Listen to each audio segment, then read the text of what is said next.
last session? Recording is on. Which verse?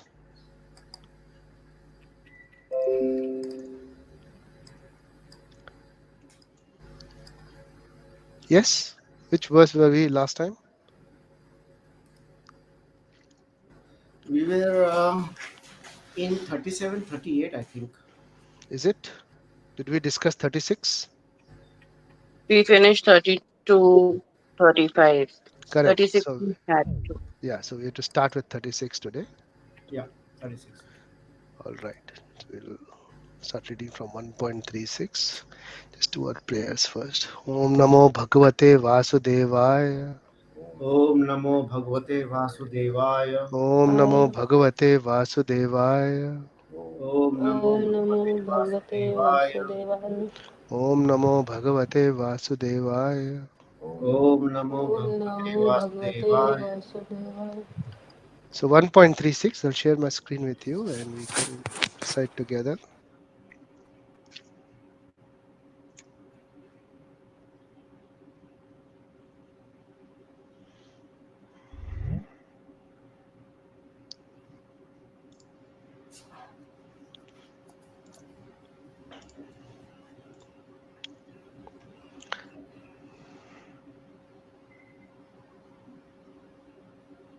Can you see my screen? Yes. Okay. Papameva Rayed Asman Papameva Papameva Shrayed Shreya Asman Asman Shredasma Hatvaitan Atataina Atvaitata Atvaitatatayina Aina Tasmanarhavayam Hantum Tasmanaraya Tasmanarayam Hayavantu Dhartarashtraन् Sabandhavan Dhartarashtran Sabandhavan Swajanam hi katham hatva Swajanam Swajanam Hi Katam Hatva Sukhinah Shyama Madhava Sukhina Sukhina Samam Madhava Madhava Papamevashrayedasman Papame Papame Ima Dasma Asman Hatvaitan Atatainah Hatvaitan Atvaitatatayina Atainan Tasmanarhavayam Hantum Tasmanarahayam Tasmanarahayam Hantum Dhartarashtraन् Sabandhavan Dhartarashtran Sabandhavan Swajanam hi katham hatva Swajanam Hi Katham Hatva Sukhinah Shyama Madhava Sukhina Sayam Madhavam Papamevashrayedasman Papama Asma Dasma Hatvaitan Atatainah Hatvaitan Attatayana Tasmanarhavayam Hantum Tasmanarahayavan Hantum Dhartarashtraन् Sabandhavan Dhartarashtran Sabandhavan Swajanam hi katham hatva Swajanam Hi Katham Hatva Sukhinah Shyama Madhava. Sukhina Shyam Madhava. Can someone please read the translation? Sin will overcome us if we slay such aggressors. Therefore, it is not proper for us to kill the sons of Dhritarashtra and our friends. We should gain, O Krishna, husband of the goddess of fortune, and how could we be happy by killing our own kinsmen? Aditi, you can also read. Sin will overcome us if we slice such aggressors. Therefore, it is not proper for us to kill the sons of Dhritarashtra and our friends. What should we gain, O Krishna, husband of the goodness of goddess of fortune, and how could we be happy by killing our own kinsmen? Thank you. Mhm. So, reading these verses, all these verses when we read from Bhagavad Gita, if we read them regularly, um, that is, if we practice reading them regularly, the attachment increases. So if you see um, anything in this life which we want to develop taste upon, we slowly start eating it and see the benefits of it, and then the taste develops. I can give an example of avocado. This is an example I always give, because when I came to Australia about 14, 15 years ago, when I was tasting this avocado, there was no taste. I used to feel this is just a tasteless fruit, or a vegetable. It's good for nothing. But when I found the alkaline uh, effects of that, how good is it was, and it normalizes yourself. If you are in an acidic situation, and slowly I started developing taste for it, and now it is one of my favorite fruit, which I didn't even get any taste from. Now avocado milkshake is like a delicacy for me. you know it's very tasty for me. I just love it. So when we read Bhagavad Gita, initially you may not like it. You may think that, oh, what we are doing. It's just I'm just reading the verses, and it's Sanskrit. I have never read Sanskrit before. Doesn't make any sense to me. But continue reading. If not daily, at least weekly, you should read one verse. Slowly what happens is that with this practice and slow progress, regular reading, and practicing it, reading it, attachment will increase. You'll slowly start to get attached to it. Over a period of time, you might get hooked onto it, and then there will be a curiosity of knowing the meaning of the words. And when you understand the meaning of it, and then how you actually can implement it in your life over a period of time, when you understand the meaning of Sanskrit and how it applies to Arjun and how it can apply to you, then there will be a very, very strong inclination towards reading the Shastras. And when we read the Shastras regularly, it is just not understanding and and this the feeling of attachment towards it. Apart from that, it has got so many benefits that over a period of time you'll find so much of difference in your way of life, in your nature, helping you to identify your nature, helping you to overcome your fears. There is a verse in Srimad Bhagavatam which says that just by oral reception of these Krishna Katha or the Vedic scriptures, one can overcome shok, moh, and bhaya. This is lamentation, attachment with worldly objects, and fear.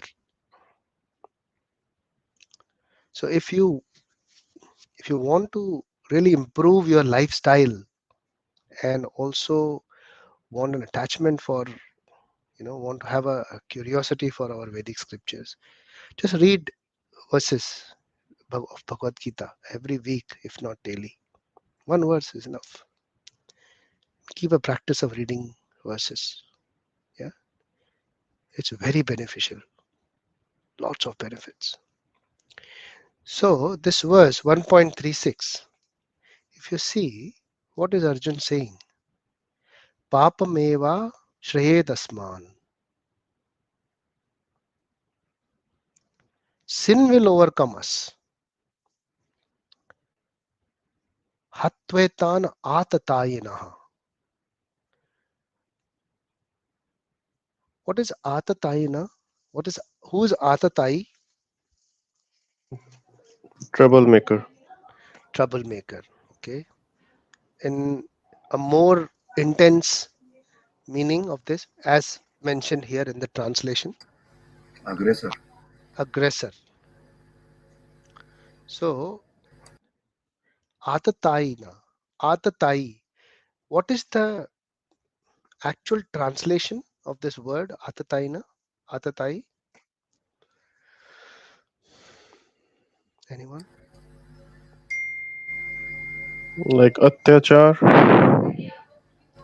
Okay. Like Yeah, the one extreme, who something like extreme, related to extreme. extreme. Anyone else would like to try?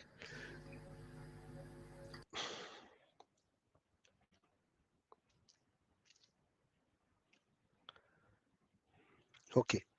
So Ata means the string of the bow, pratyanja, which is tied to the bow, dhanush. On the dhanush, there is this string which is attached. Yeah, the string which goes from north to south. So the bow, that's where the end of the arrow is kept, so that you can stretch it and release the arrow. So that string is called ata. And ata tai means someone who has stretched the string and is standing right in front of you with an arrow. That is called atatai. So now tell me the meaning of atatai.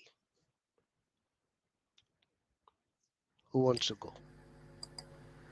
Can we say Dhanurdhar?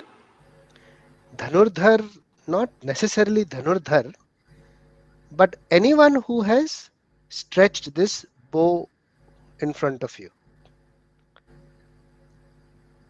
So who would be that? Your opponent. Okay, opponent, Adversary. adversary.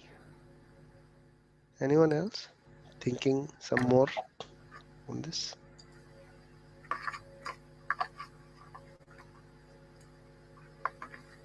So someone who is carrying a bow with a string stretched, of course, with an arrow in front of you, what is his intention? Ready to fight? Okay, ready to fight. It's to kill you. Absolutely, spot on. Very nice. So someone who wants to kill you is an aggressor. So it can be you.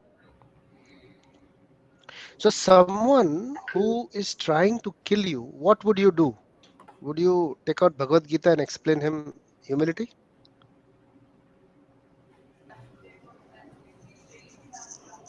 That No. is one of the question Randhir had asked that day. That is, someone is coming in front of you with a sword trying to attack you. What will you do? Kill him at once. Absolutely. Absolutely. No brainer, right? Yeah. This is exactly what the Artha Shastra says. So there are different kinds of Shastra. So when we talk about reading Shastras, the different kinds of Shastra, or rather the categories of Shastra. So first one, the lowest one is Artha Shastra. Artha Shastra, how you can manage this whole material entity in terms of how you can manage a kingdom, how you can manage the organization. All these management skills basically are in Arthashastra. Economics is also a part of Arthashastra. So the biggest pandit in writing that grantha or revolutionizing that was Chanakya Kautilya. Pandit. Chanakya Pandit, yes, yeah. So Chanakya Pandit has written the whole Arthashastra very nicely. So what Arthashastra says is that aggressor should be killed at once, and if you kill the aggressor, there is no papa, there is no sin. So why is Arjun saying that there will be papa if I kill these aggressors? He knows they're aggressors, correct? So he says it is atataina. Killing But anyone is papam only, right? In the other way. okay, okay. Which other way? As per Is that you are dharam? right. Yes, very good. Very good. Very good, Sushma. Very good, Randhir. So the Dharma Shastra says that the killing is anyone whom you kill, you will get sin. So Arjun is thinking not on Arthashastra level, he's thinking above. He's thinking on Dharma Shastra level. That killing someone may cause papa, sin. Now, Atataina, aggressors. Who, as per the purport, who is an aggressor? What different types of aggressors? How many types of aggressors are listed in the purport? Yeah, go for it, Aditi. You can say it. 666. Six. Very good. Who is the first one? A poison giver. A poison giver. Okay. So now Arjun is standing there in the middle of the field watching Kauravas, all the Kurus against him. Now, did any one of those try to poison the Pandavas? Yes. Yes. Who was that? Uh, Duryodhan. Duryodhan tried to poison Bhim. Bhim. Okay. So, would you like to know that pastime in detail? Sure, yeah.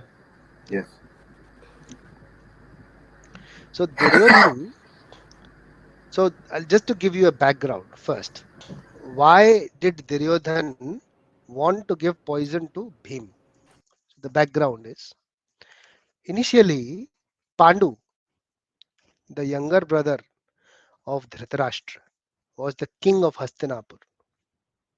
He was the crowned king of Hastinapur.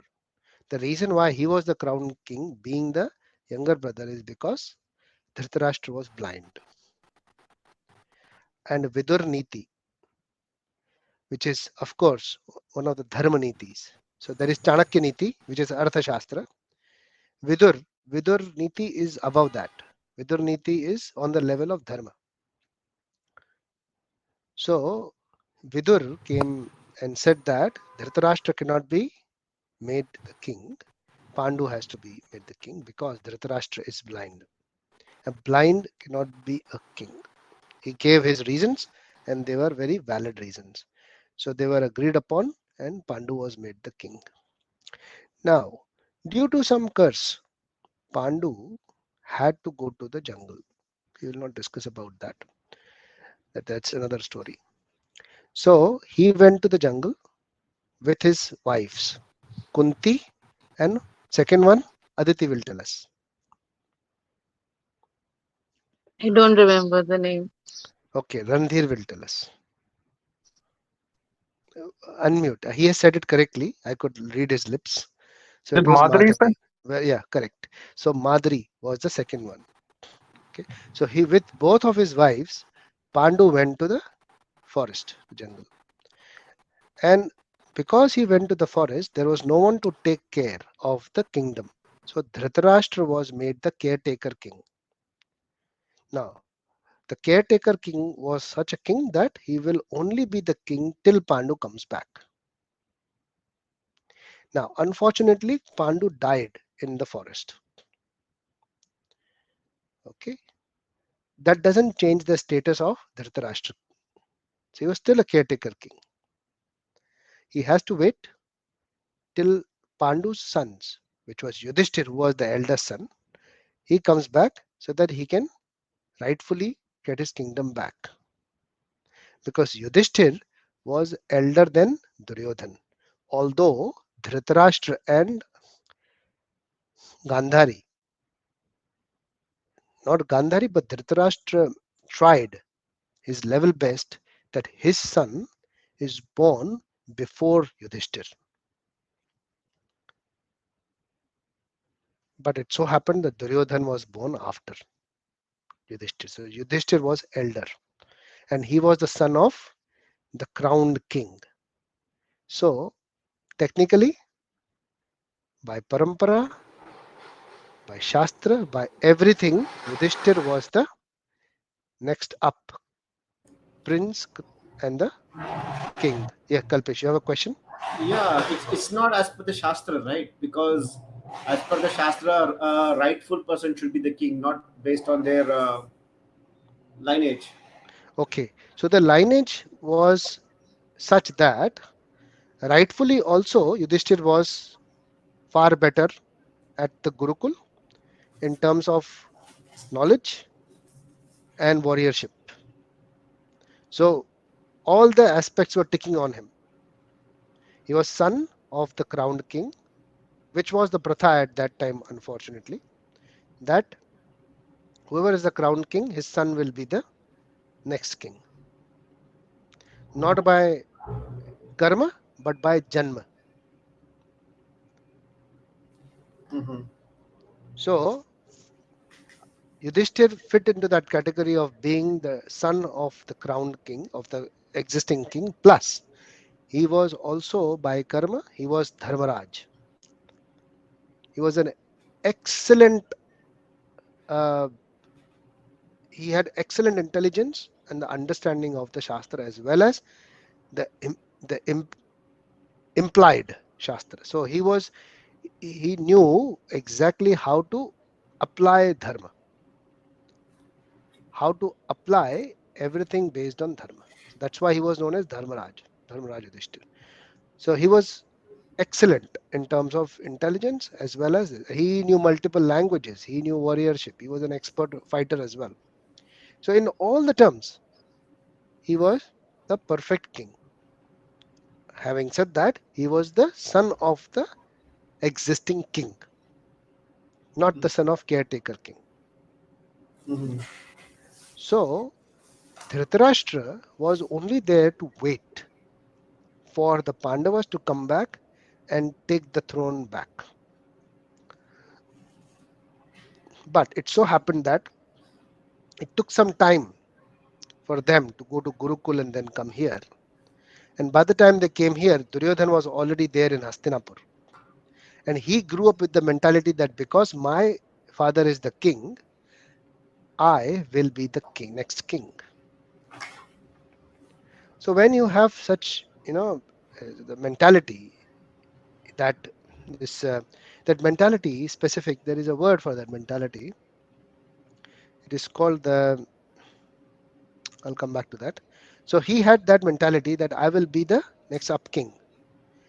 But what happened when the all the praja, all the subjects started talking about the Pandavas, that Pandavas going to come back and rightfully their throne has to be given back to them. He used to get angry.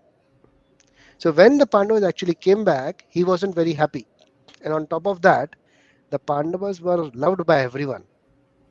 When the new kids come in the family, and if they are very virtuous and they're very nicely behaved, automatically all the elders starts looking at them and they get the focus of the family. So that started happening. That made Duryodhan more furious. And when the kids were, used to play, in a lake or a pond or anything that of that sort, Bhima, he used to pick up all the kids and throw in the water because he was very powerful. Bhima was very powerful. He was like most powerful among all the kids. So he used to pick up and throw. Whereas Duryodhan had such a some kind of reputation because he had another 99 brothers, looking up to him, and he was the most strongest in terms of this, and as well as he was looked upon as the next king, as the next prince, crown prince. So people used to, all the kids and everyone used to look up to him. And to his surprise, Bhima used to picking up on his, like this and throw him in the water. He used to get shocked that he was not respected the way he was by the others. On top of that, the Bhima being so powerful that he was not able to resist. So his enmity for Pandavas started growing, especially against Bhim, he being the most powerful. And on top of that, Shakuni, who was the uncle of Duryodhan, Gandhari's brother, Dhritarashtra's brother-in-law, he had a bit of, um, I would say, anger, or he was upset with the fact that Gandhari was married to Dhritarashtra. Whereas he and his father from Gandhar, they wanted Gandhari to be married to Pandu, but that somehow didn't work out, and she was married to Dhritarashtra. So Shakuni was already upset with this setup, with everyone in the family. So he also helped Duryodhan to help he helped him in a way so that he can satisfy his enmity. So Duryodhan came up with a plan that because Bhima likes to eat a lot, why not poison him? Give him some nice dishes to eat and poison him and get him out of the way. So this was Duryodhan even before he grew up and started to become demoniac. So this shows that he already had some previous demoniac qualities from his past life. So nobody is born demon, but there are certain qualities which we carry forward from our previous karmas. As we had discussed before, we are on some equilibrium of vice and virtues. Someone is high, someone is low. So you might find some kids, being very well behaved, some kids really bad, even if they are very small, not behaving properly at all. So everyone carries certain amount of viciousness and virtuousness from the past karma. So Duryodhana had some, that's the reason he could actually plot this kind of a setup where he can poison his own brother. Yeah. So imagine if someone is putting poison into someone's food, how much poison would he have inside? So he carried a lot of viciousness within him before even he started plotting other things with Shakuni. So what they did, he and Dushasana. So Dushasana was his very close brother, where he would share his plans with him. So they both planned that after we play for the day, we'll take Bhim to a very nice little setup, a palace which Dhritarashtra had made for all the kids to go and enjoy after the play. And there we will feed him some nice food stuff with poison in it. And the quantity of poison was such that it would kill at least 50 people. That was the quantity of poison he had put. Enormous amount of poison. But it was so that Bhima had a very good digestive system. So he could digest pretty much everything. So by the time he could eat and finish up, he didn't feel any effect until quite a few hours, and then he started feeling drowsy. He didn't actually die after the poison was given to him, but he felt drowsy and he went to sleep. And that was the time when Duryodhana and Dushasan, they picked him up, tied him up, and threw into the river, so that he just drowns inside and dies, if any of his life is left. But it so happened that while drowning through the channels of the river, Bhima actually entered into the Nagaloka, which is through the channels of the rivers, and he went into the Nagaloka. Now, at the entrance of the Nagaloka, there were lots of serpents who saw this massive child, and they thought of some intruder coming into their loka and trying to invade. And they went and bit him. So many serpents, they bit him altogether. But with the Lord's arrangement, it was such that the poison from these serpents acted as the antidote for the poison from the vegetables which Duryodhana had put. So if you see carefully, it doesn't surprise me, because even in today's times, if you see that if there is some kind of virus or a disease which goes into us, which is also a poison, to beat that, they create another poison. Yeah. And there are people who come out and they really rally out saying that we don't want to put poison in our body. So both of them are, I would say, they're not wrong, but that's a fact. The antidote is also a poison. So this is not today's times, this is coming from historical times. So that poison actually helped Bhima to cut off his poison which Duryodhan had given him in the food. And nothing happened to Bhima. He was up by then with that antidote. So the serpents went inside and they spoke to their king. So the king was the same serpent or the snake who was the Naga in the Samudra Manthan. Anybody knows about Samudra Manthan? Yeah, it's like Krishna's when he fell into the river. I think that is Kalya Nag, right? That is correct. So what was Samudra Manthan?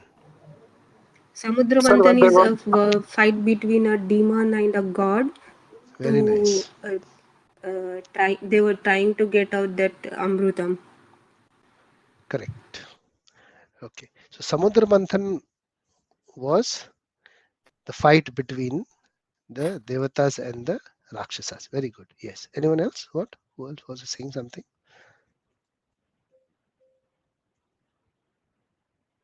Yes. Sir, is that when the poison came out and Lord Shiva drank it? Yes. Yes. That's also true.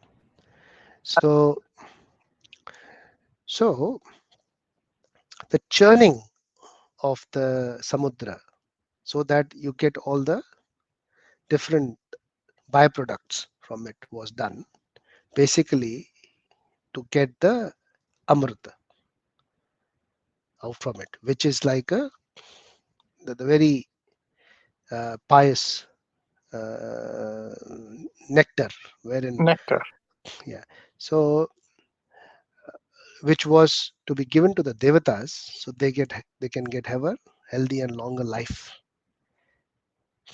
Yeah. So the in the in the process, there are many other things which also came out, like the poison which you mentioned, the halahal poison, which Lord Shiva drank because nobody was able to even handle the fumes of that. So I'll come back to the how it was set up. So the setup was such that Lord Vishnu, Lord Krishna, they took the Kurma avatar. You know what is a Kurma? Tortoise. Turtle. Tortoise. So the turtle tortoise. Tortoise has this very strong back, very stiff back, hard back. So that there could be a base for churning. And Mount Mandara or the mountain Mandara was used to be like the churning rod on top of the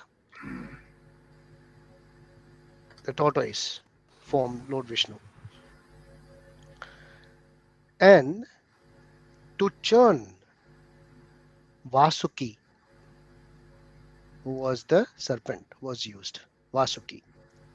So Vasuki was tied around so that on one end there will be the Devatas who will be pulling, and the other end the Rakshasas will be pulling. So we will churn the ocean like this. So Vasuki, who was the serpent at that time during the Samudra Manthan, was the king of the Nagadevtas. So he was in the Nagaloka present there, Vasuki. So all the serpents went to Vasuki and said that some very strong child has come here and he's trying to enter Nagaloka. What should we do? So Vasuki consulted his ministers, and one of them, his close delegates or bureaucrats, as we call them. So one of the closed delegates and the bureaucrats was Arka.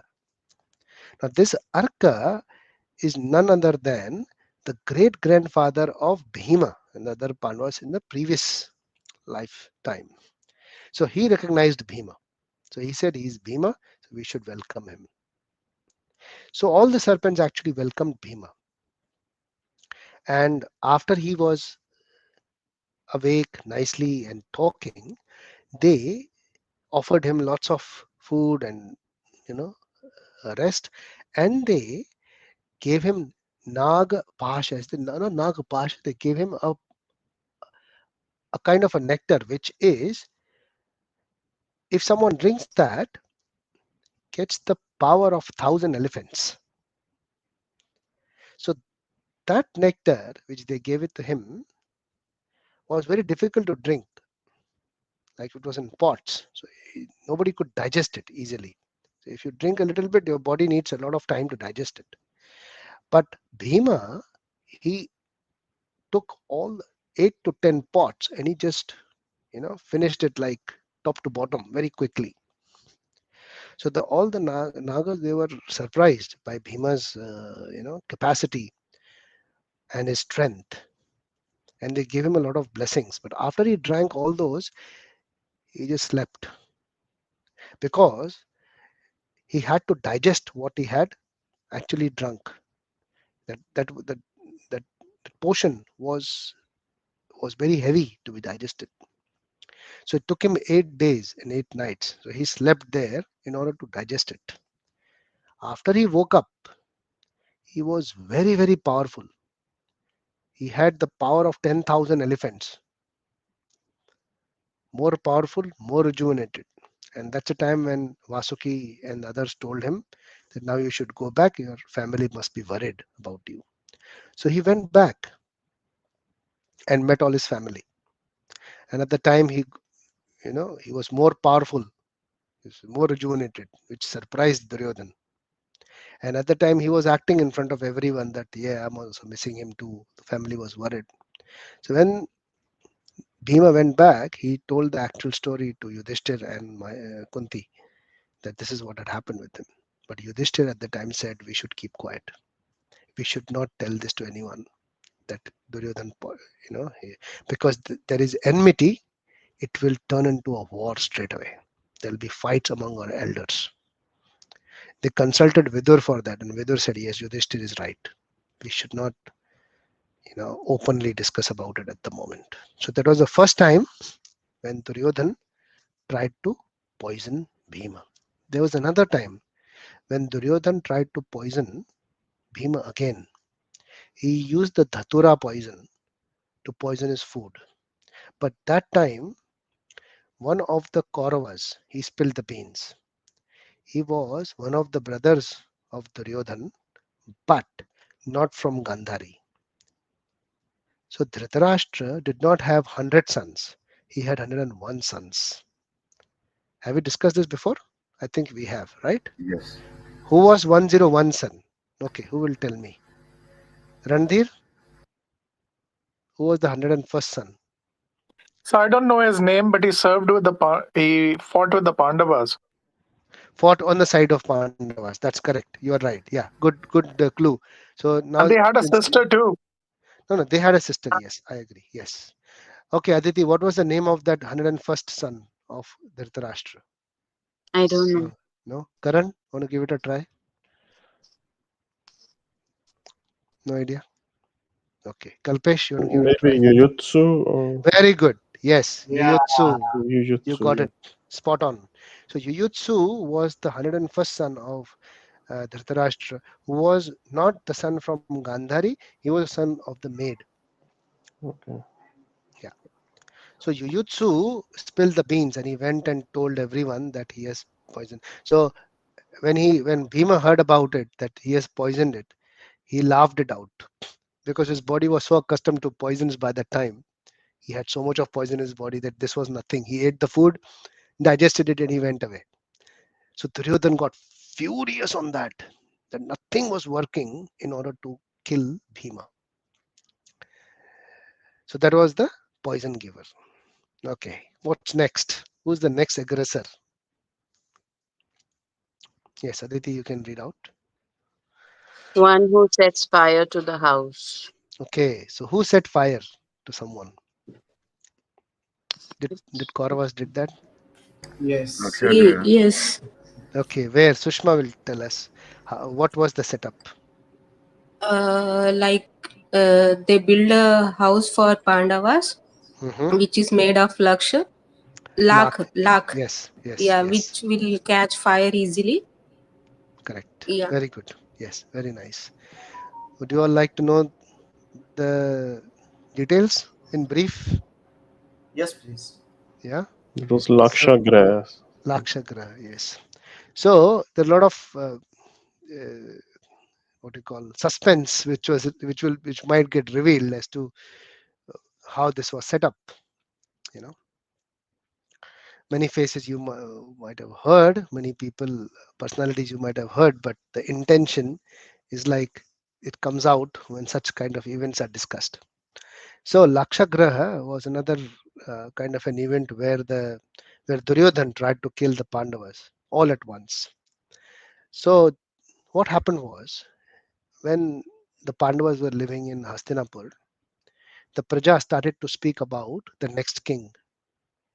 When the Pandavas grew up and the Kauravas grew up, the Praja wanted to know their next king, and there was talks in the nation that next king will be Yudhishthir, of course, because Pandu was the king, and now Dhritarashtra was the caretaker king. Now, since Yudhishthir is back and he's the next up, he should be the next up king. All the talks are going on. That is normal, and that made Duryodhan very furious. He came to Dhritarashtra and he said that this is not right. So,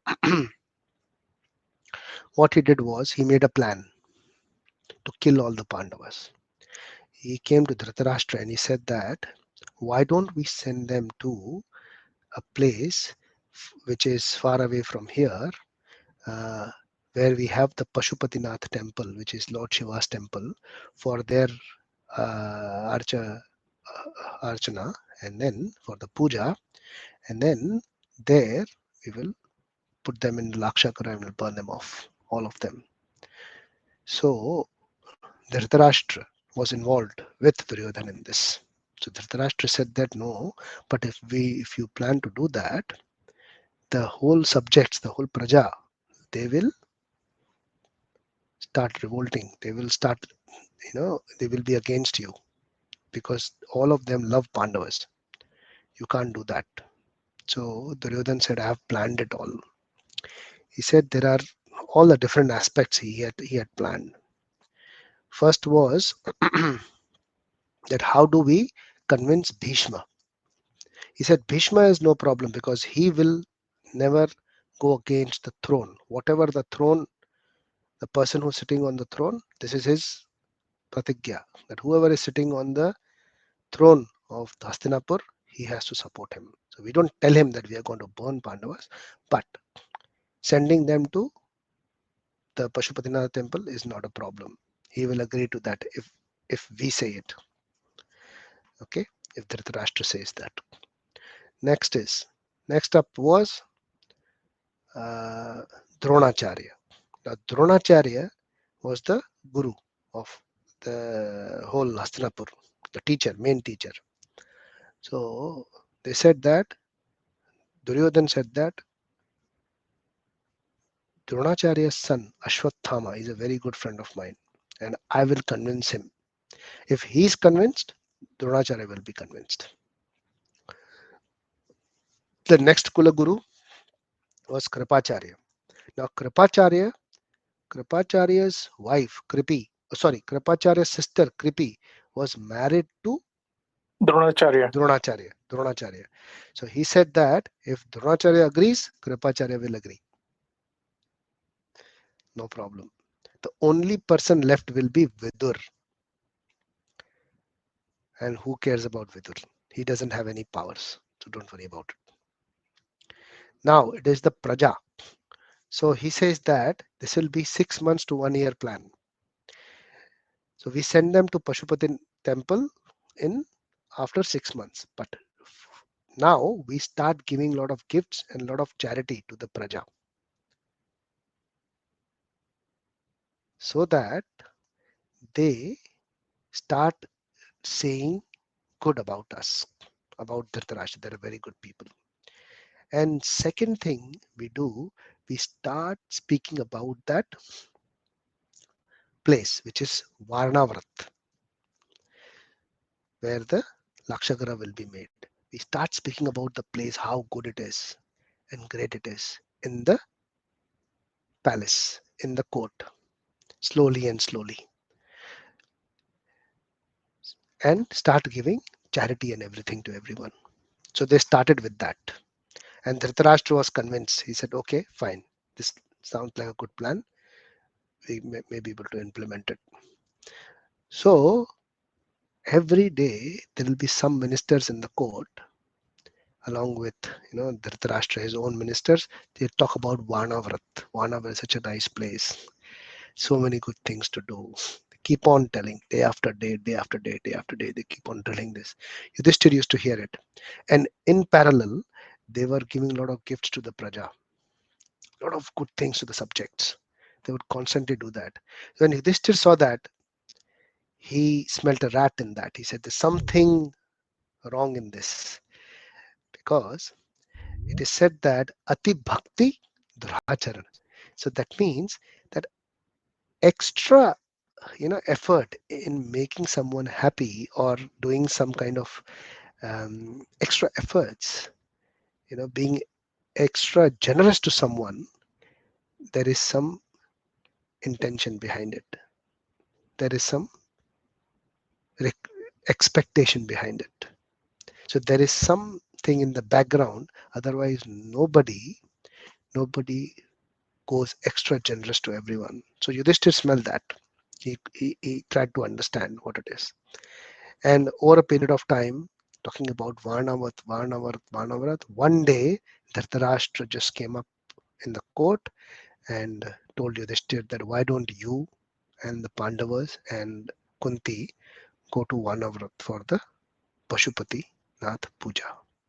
And that's when Yudhishthir came to know that, yes, now here was the catch. They wanted to send us there.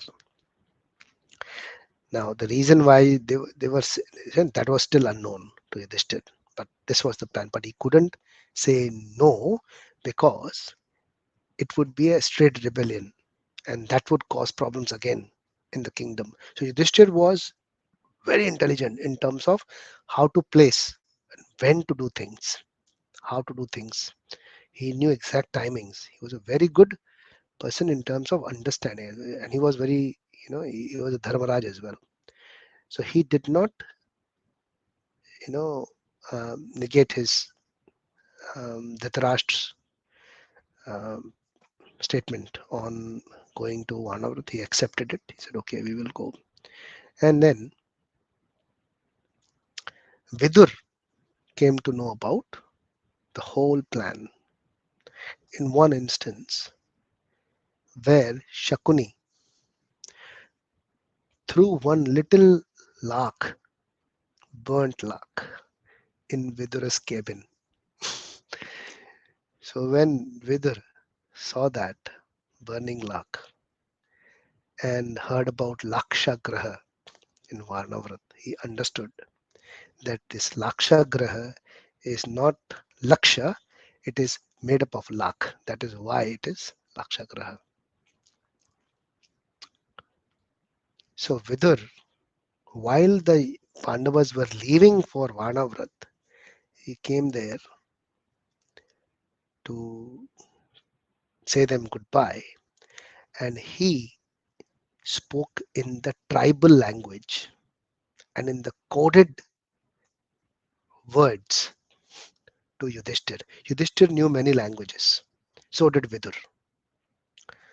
So Vidur spoke in a tribal language, the local tribal language there, which nobody understood. Plus, he encoded those words as well. So the words he said that what does a rat do when the forest is on fire? But that is coded, and on top of that, this was spoken in a different language. So he said that which Yudhishthir heard, which they went to Varnavrat, and that's all he spoke, because all the spies of Dhritarashtra and Duryodhan were all around in the place. So Vidur cannot speak to them. Vidur cannot tell them what is going on. So he had to use this technique. So Yudhishthir understood, and then once they reached there, he told the Pandavas and Kunti that this place is going to be set on fire. And they realized that when they met the person who was the caretaker of that Lakshagraha, they started smelling. The whole place was made up of lakh, ghee, and oil, and all that even one spark could make it on fire. So they knew that, but they also said that Vidur is going to help us. We have to just wait for the call. And at the time, there was one person who came in there, and he spoke in the same tribal language with the same coded words. So Yudhishthir understood that he is Vidura's person, and he helped them with digging the tunnel so that they can escape Lakshagriha. And also there was these Narabhakshi woman and her 5 kids who appeared around that place in the forest, who were eating meat and dancing and drinking and all that. So they had to take a chance. And while they were in that Lakshagriha, those other Narabhakshi women and all these cannibals who were there, they started burning the Lakshagriha. So Pandavas actually burned the Lakshagriha and took the tunnel and went away.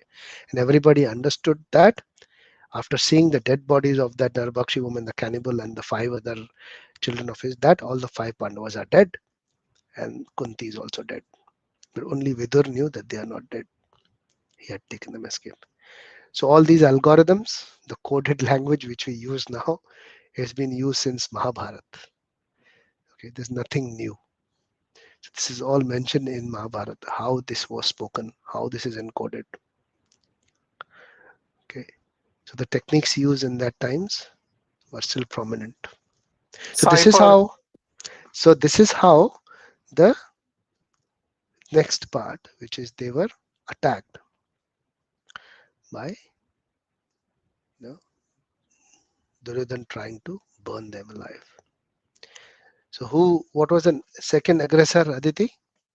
First was the poison giver. Next is the one who tries to set One fire. who, yeah. The third is one who attacks with deadly weapons. So attacks with deadly weapons, which is at the moment, currently, all of them are actually standing with deadly weapons trying to kill Arjun and the other Pandavas. Who is the fourth one? One who plunders riches. Plunders the riches, take away all the kingdom. So their Then kingdom was taken and they were given Khandav Prastha, which was a barren land. Yeah, fifth one. one who occupies another's land.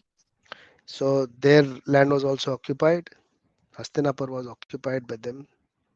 Sixth. And one who kidnaps a wife.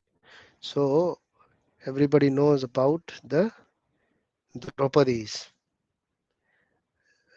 And just before, just after, um, when the Pandavas were in exile, Jayadratha had tried to kidnap Draupadi, and that's when he was his head was shaved and he was, very humiliated by the Pandavas, by Bhim especially. So Jayadratha was also fighting for Kauravas. So all these people had done all the kind of sins which an aggressor would do. But even then, Arjun is saying that sin will come to us if we kill these aggressors, because he is not thinking in terms of Arthashastra, he is thinking in terms of Dharma Shastra. So this is how makes them aggressors. So there was no problem in killing the aggressors, even if you look at the legalities of it. But Arjun thinking above that. So this is the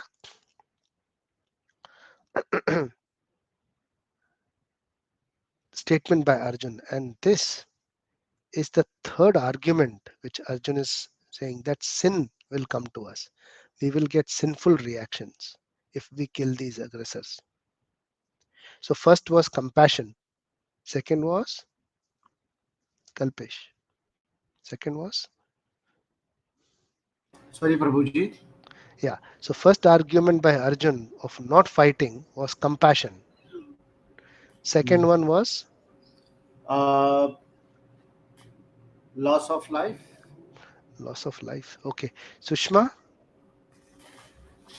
second argument which he gave, which you did last time.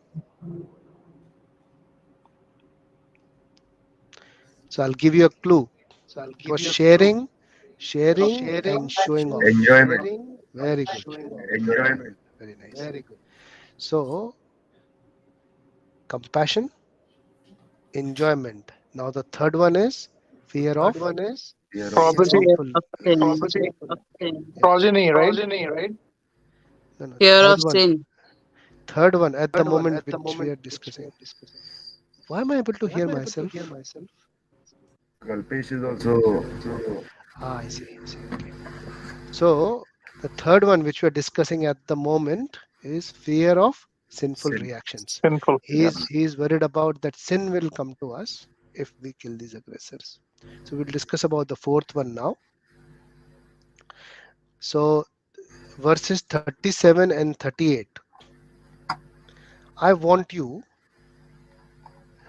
to read this by your own self and explain me, all of you. You read the whole verses 1.37, 1.38, as they are a continuation to the fear of sinful reactions.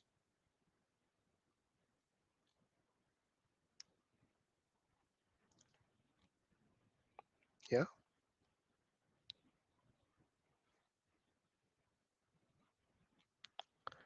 So if you read that, and we will discuss about them next week, but I want you to read the whole verses at least 2 or 3 times, 37, 38, and then read the translation and also read the purport. It is very small.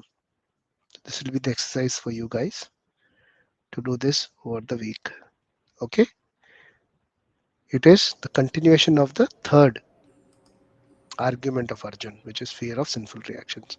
So we'll read from verse 1.39. Okay. Share my screen. Probably just one thing, we know that there are few people today, Yeah. and one of there are two fellow sisters. One is Uh-huh. Shushma. Who is the other one fellow sister?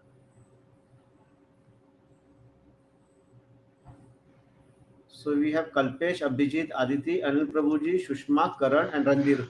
Who is the eighth person? Here is Ritambara.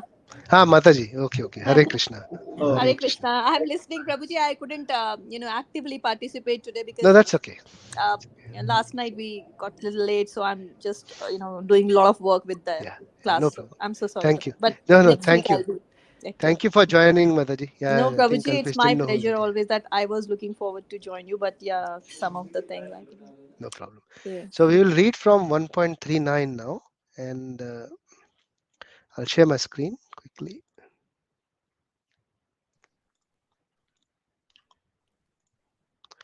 Okay, can you see my screen? All right.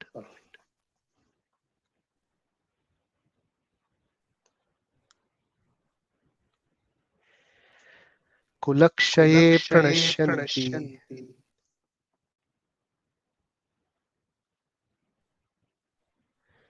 कुलधर्माः सनातनः धर्मे नष्टे कुलं कृत्स्नन् अधर्मोऽभिभवति उत